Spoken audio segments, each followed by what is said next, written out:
Welcome to Almost Here, Round the Corner Future Technology podcasts with Richard Jacobs. Future technologies poised to transform our lives for better or worse are the focus of this podcast. Almost here means these technologies are now here and starting to be used, or just around the corner, from Bitcoin to artificial intelligence, 3D printing, blockchain, virtual reality, and more. Hello, this is Richard Jacobs with the Future Tech Podcast. My guest is Pamela A. Silver. She's a principal investigator at the Silver Lab at Harvard, and she's the Elliott T. and Ani E. H. Adams Professor of Biochemistry and Systems Biology at Harvard Medical School.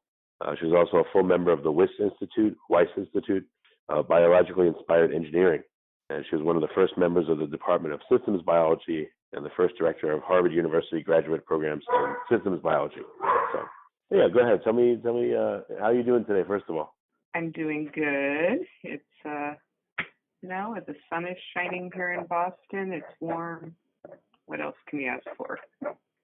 Excellent. So tell me about your work at Harvard. What's the focus of your research and what are you working on there? Well, I'm sort of different than most people because I actually work on a lot of different things. We have our overall gestalt is to think about all the things we know about biology and molecular biology that we've learned over the past 30 some odd years, and to think about whether we're ready and how we can start applying that knowledge to solve what we think might be important problems or make useful solutions. And so in that context, we work on a breadth of things from health-related to sustainability, to sort of how do we make the world a better place. So that's very broad. Would you like more detail? Yeah, let's since you work on a lot of things, let's focus on what you most are interested in or do you think is most important right now? Well, personally, most important, what's on my mind right now, of course, is climate change. And we do have a project. So we've been interested for a long time in how you can use biology to make useful things and to harvest sunlight more efficiently, to make stuff and control that process. So you could call that sort of a green chemistry. We also believe that biology is the best chemist.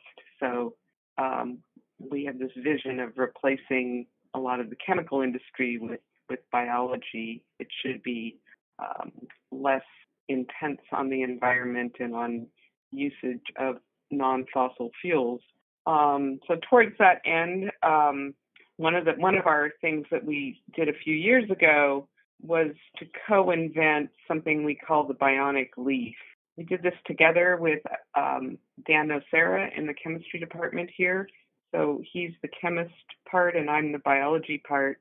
And the essence is to interface biological systems with inorganic systems so that one can harvest energy, for example, sunlight, and then do essentially the water splitting reaction, which is what plants do, and fix carbon from the environment and interface that with bacteria that then make useful things. And as I said, we call that the Bionic leaf. So we're pretty excited about that and how we might scale that up. And then I have a few people in my lab that are thinking about don't laugh, but they're thinking about how do we eventually use this kind of technology or related technologies for ultimately space travel and for Mars. So I have a postdoc in my lab very interested in working with NASA, for example, or private industry. Okay. Well, let's talk more about the Bionic leaf. Does it look like a leaf, or does it just have, does it use photosynthesis to convert, sunlight into other forms of stored energy, or what makes it a Bionic leaf? So everyone always asks me, does it look like a leaf? We get all these reporters and stuff, and basically it looks like a chemistry experiment. So, we take them over to the bench and it's like a jar with a bunch of wires coming out of it. So Shame. Not very exciting. I actually used it once as a prop I was giving a graduation speech at my former high school, and I used it as a prop to show people what it looked like. You know what you should do? You should have a plant in water next to it. Yeah, and then you tell them, they'll say, is this it? You say, no, this is it. And point to the thing next to it. We mess with people that way all the time. We like to do stuff like that. But yeah, it looks like a chemistry. It looks like just a basic chemistry experiment. But the technology is really quite cool. So the chemistry side of this is the invention. I should back this out a bit. My collaborator, Dan Nocera, prior to working with us, invented something called the artificial leaf, which is a electrochemical reaction that when you shine light on it, it does the water splitting reaction on these electrodes and produces hydrogen. Okay, so that was existing technology, and then actually Dan and I were both a bit stymied by during the last 5-10 years or something. In the perfect world, a hydrogen-based economy would be amazing, right? Because it's clean burning fuel. It should be easy to obtain, but there's been a lot of pushback on using hydrogen. There are hydrogen-based cars now, but obviously they're not getting. What's the pushback? Because it could explode, or are there other political reasons? Everyone says that, but that's not the case. It's more about. So we rely, as you know, on a centralized energy production process around fossil fuel refining, and then we have a central processing, and then delivery to gas stations. So that's or any kind of energy in this country. We have centralized production, right? Except the exception to that is solar power. But wind, I guess, right? Local wind, local sustainable energy gathering. But those are relatively modern. Historically, right? We have central power and centralization of gas production. And hydrogen does not necessarily lend itself well to shipping as does gasoline. So that's one drawback. So that's been one of the issues around adoption. Another is really political in that I've forgotten how long ago, about 10 years ago, the Department of Energy put all its money into, or its future into, electric cars, and that's where we've gone. And there's been forecasts about, in California, for example, there has to be. It's all about the electric car, right? So there's a combination of how we process and distribute fuel and energy combined with politics. And that impacts about everything we do in the energy space, by the way. So say more about that. What's with electric cars, do you think they're a good solution, a bad one, just a partisan one? What's your opinion? I'm not super expert in this. I happen to love my Prius hybrid, right? I can't wait till I get an all-electric car. I love it because I hate going to the gas station. And I guess that sort of says something, right? That I want to be in control of my energy distribution. So if I plug my car in when I want and where, especially at home, then to me that just is liberating. The discussion of whether it's complicated. I mean, in the perfect scenario, right, is that your so this gets to local. If you're harvesting sunlight, and so that has a whole problem with it, that you can, the issue around storage. So you can only harvest sunlight during the day, and there's no good storage mechanism. And so when you charge your car, actually your car is a form of storage, by the way. It's like a giant battery. Oh, really? Say more about that. Think about it. You're harvesting sunlight, And then if you're using it to power your car, that's like a giant battery sitting in your driveway. Well, so the gasoline is essentially the stored energy of the sun from millions of years ago. Is that what you mean? No, but in the electric car, you're charging a battery. Oh, okay. So right, gotcha. So you are charging a huge amount of battery power. The form of storage.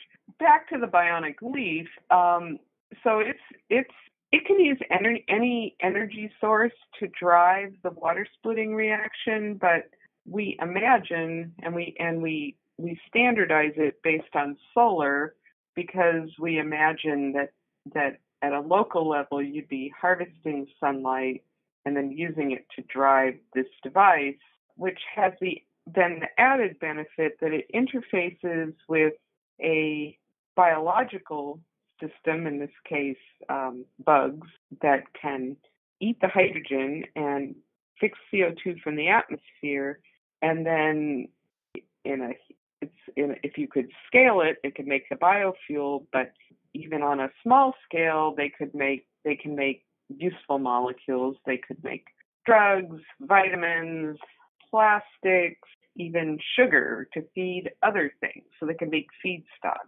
So you have the versatility of biology at the back end.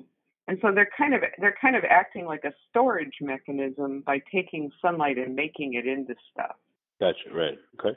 So instead of looking at sunlight storage as just pure solar panels, you can also look at it in terms of biology storing sun's energy in various ways in the forms of molecules. Exactly. And solar panels are not a storage mechanism. They are just a collection mechanism. Well, but the whole process of solar collection. But okay. Right. Yeah. I mean, there's a whole industry, which you've probably talked about on the show, about making better batteries and better ways to store solar, and that the Bionic Leaf could be thought of as one version of that. Well, what are some of the bottlenecks that people may not be aware of in storing solar power? I'm really not enough of an expert. That's a whole field in and of itself. Well, how about as it relates to the Bionic Leaf?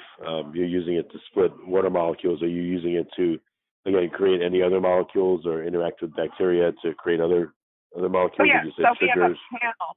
That's the beauty of our system, is that the bacteria that live in the Bionic Leaf are engineerable. So we can use all the tools, all the fancy tools of gene editing, gene engineering, and place into them genes that encode or that program the cells to make stuff. And so far, we can have them make molecules that look like biofuels. The one we're very excited about are plastic precursors, and that interfaces with our interest in Mars, where you're going to have to be making materials.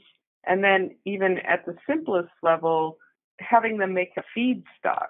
So if they make sugar, that can be used to feed other things, other processes in fermentation. And then lastly, we also showed that we could grow bacteria that can not only fix CO2, but also can fix nitrogen. And so then those bacteria can act as nitrogen-based fertilizers. Yeah, there's so much nitrogen in the air that I guess the air itself would be a ready supply of all the nitrogen we could ever need, right? Yes. That's how it works. So these are pretty much bench scale systems. Are you working on trying to scale them up? Are they ready for prime time? Or? I wish. So my lab is really a sort of a proof of concept lab. We are not chemical engineers. We're not particularly, scaling is not our forte. We've grown the Bionic Leaf, no pun intended, to be about I think we've made a 5 or a 10 liter version. Maybe it's more like a liter version, 1 to 5 liters. So that's still benchtop. Although for some what you call high value chemicals, so that's where you don't need to make very much of it, and it costs a lot. So that's often drugs or high value chemicals. The scale becomes less of an issue. So as far as scaling up, though, we have at least 2 avenues towards that. One is through privatization, and the other is through collaborations with developing countries who are incentivized to do to leapfrog to new energy technologies through the Paris Accords. And India is one of those countries that we have been talking about collaborating with on the scale up. And as I said, they're much more incentivized to do that than in the U.S. Okay. You know how, so through the Paris Accords, the countries, developing countries, receive money to help leapfrog to technologies that would be more climate friendly. And this has become this is a huge deal. And not to politicize this, but the worry that some countries, and there's us, which is bad, but that other countries might start pulling out of the Paris Accords, given what's happening with the acceleration in climate change, is really scary. So do you think that the bionic leaf will be a solution in that it'll create abundant amounts of hydrogen, which will reduce our reliance on other fossil fuels, on refining them and mining them? To be clear, in our case, it's not about the hydrogen per se. It's about using hydrogen to feed life that will then be engineered to make stuff. So it's really, you've got the front end, which is the water splitting reaction, the chemistry, and the back end, which is the engineered biological systems, and then the output of what they make. Okay. All right. It sounds a little bit complicated, but I can see the multi-steps in the system that would make it work. It's imitating. I mean, you think of it. That's what a plant does. So a plant harvests it. It responds to sunlight. It does the water splitting reaction. It fixes CO2, and it makes biomass. So to be fair, plants are still a great solution. And there's, of course, we don't work on plants per se, but the CRISPR technology is, I think, the one place it's going to be revolutionary is in plants, because you can start to edit plants much more quickly in ways that will probably make them not technically GMOs, and that just is going to be a game changer. What do you think it's going to take, again, to make a dent in what's happening with climate change? Multiple initiatives, or just one good one that works? Or what do you see as the path forward? I mean, again, it's just got to be everything. It's just the scale of the problem. I mean, to be honest, I had to, like many people in synthetic biology, I think we all had this naive dream that we were going to work on biofuels and make cells better at making biofuels. And I part of the reason I even got into all this is because I bought into that dream. I had some crazy ideas that probably violated the laws of physics, but then we fortunately invented the bionic leaf. But the scale of the fuel problem is just so huge that if you start to think about making biological fuels, the scale is just astounding, and that goes for all of the energies, and so. Well, can you give listeners a sense of the scale? You said it's astronomical. I mean, do you have any stats or numbers that would blow them away? Oh, I mean, there's numbers like if you're going to make an algae, that harvests sunlight and makes a biofuel. So another advantage of the bionic leaf is that it does not have to be in direct contact with sunlight. You can have solar panels on your roof, and the bionic leaf is down in the basement churning out stuff. But an algae, which people are engineering to make biofuels, which is an interesting, is a thing. They need to be in direct contact with light. Okay, it's like a plant. Yeah, you can't. They have to be in the sun. They have to get sunlight, and so that requires surface area and water, right? So there are numbers like, you would need an algae pond the size of Texas or something. I've forgotten, but the scale is just huge. Oh, okay, I gotcha. So, and it's not impossible, but it's not something that I could wrap my head around. Right, I gotcha. Yeah. Well, what if you were to apply that same metric to any other energy source? Wind.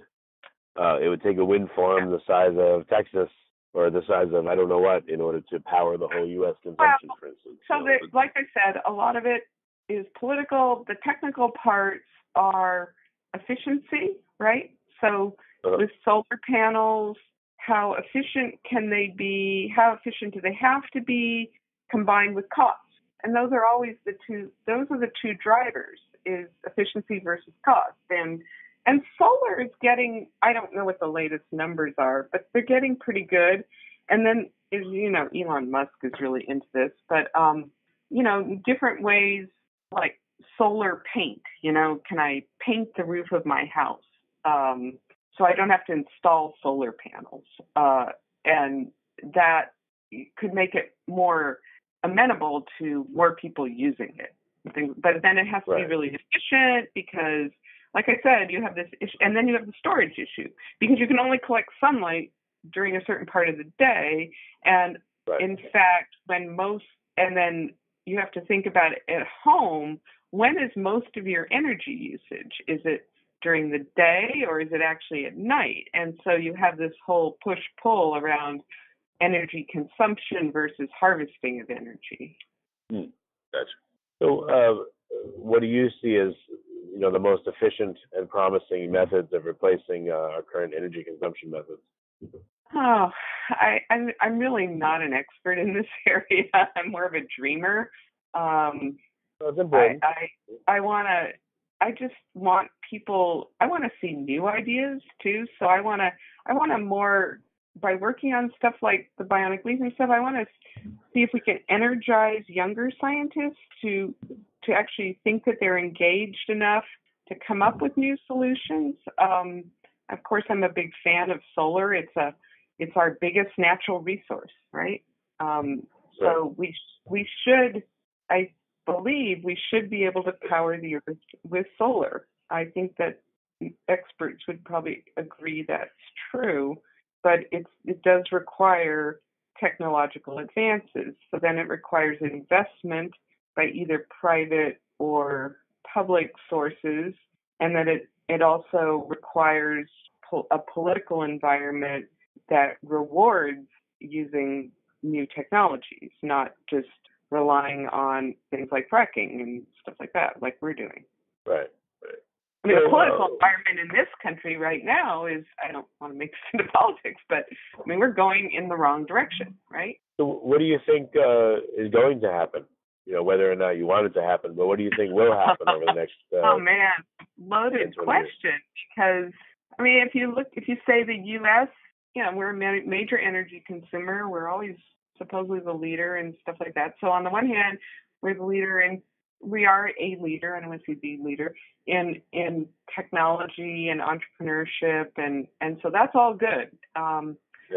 But do we have, what's the incentivization to do it? And this is another part about, the ebb and flow of biofuels. So biofuels are very popular, often during elections, because they come from corn, and which is a very bad source, but our ethanol is derived from corn, which grows in Iowa. So that's why Iowa is such a big target for politicians. And so there's an ebb and flow around biofuels associated with the election cycle. And then also, more critically, the ebb and flow associated with the cost of oil. And so when oil is cheap, there's no incentive to invest in alternative fuels. Right, okay. There's another problem that could be changed, and that is the style of investing in the entrepreneurial startup area. The style of investment is generally very short term, as you probably know, and people are looking for fast turnaround and things like that. And if you're trying, and the whole engineering biology is going to get faster and cheaper, so that's all good. But if you're, like I said about the scale, some of these things are going to take a little more time than the typical investment cycle. Oh, sure. So, Do you think that innovation is going to happen in other countries, and the U.S. will look at that and say, hey, we're not competitive, and then adopt it? Right. So I was just going to mention that we are not alone in trying to solve this problem, right? There are other countries who are facing their own energy crises, like China, right? And they are a big lead in solar panel development right now. In fact, I think most of the solar panels may be made in China. And so there's China. As I said, other countries are incentivized through the Paris Accords. India also politically has an enormous priority around energy because they've got serious problems. Brazil is always a country that is, they were the first to adopt cars that ran solely on ethanol. And so Brazil is a big factor here. And I think I read that I could be wrong about this, but there's some danger that either somebody running, or I've forgotten the whole story, that might threaten to pull Brazil out of the Paris Accords, which would be a big disaster, I think. So there's innovation through necessity of other countries. So you can look at it from a nationalist perspective, but it is a global problem. So that, I think, another idea is that people are going to have to work together more to solve this problem. And there are good, the Paris Accords is an attempt. I'm very interested in the ocean, and there's a lot of good stuff happening around, the ocean also has a big effect on the environment and ocean warming and things like that, and also on the food supply. And so there's a lot of good stuff happening around cooperation between countries around trying to save the oceans as well. Yeah, very good. So, we're kind of out of time. Right. It sounds like you're into a lot of things. What's the best way for listeners to find out more about what the Silver Lab's doing? Go to our website. Briefly, let me just say we have a huge interest in making therapeutics, but new kinds of therapeutics that are based around designer cells or designer proteins. So we also have a program around engineering the gut microbiome for treating devastating diseases associated with the gut, and other projects around trying to understand how we could solve, for example, if an unknown virus were to appear, how could we rapidly diagnose that and rapidly produce some kind of preventive for that. So those are some of the other areas that we're interested in. Yeah, that's a lot to cover. We'll have to talk again if you're up for it. But for now, lovely. I appreciate you coming on the podcast. Okay, lovely. You have been listening to Almost Here, Around the Corner Future Technology podcast with Richard Jacobs. Subscribe to this podcast, post a review to discover more future technologies that are poised to transform our lives for better or worse, such as Bitcoin, artificial intelligence, 3D printing, blockchain, virtual reality, and more.